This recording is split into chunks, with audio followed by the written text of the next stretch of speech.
Kaibigan, pakinggan mo ako. Kahit na saglit bigyan ng pansin, masdan mo ang kalikasan hanggang kailan magtatagal. Pang-aabuso ng kapaligiran, sana mag-isip ang lahat. Kung kalikasan na buhulila sa pag-aaruga ng mga taong may kamay na mapapala sa bigay ng lumikha, silang nawala na parang bula. Ako'y nalulumo, puso ko'y nalulungkot. Makita ang kalikasan, gubat sinusunod bundok. Dinugubig na animo ay buhok.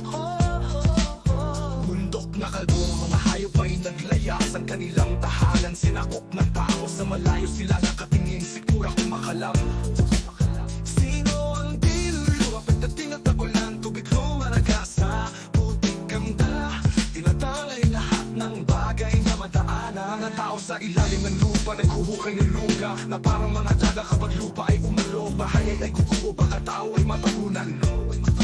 Sa ibabaw ng bundok, mga bahay nakakamangha, umiiwas agad ng kalikasan. Nakala nila sila ay ligtas sa hagupit ng bagyo. Kastilyo, tumalustos pababa, kaharian sa itaas at mamataas. Nasaan ang isa ka pa dahil sa sarili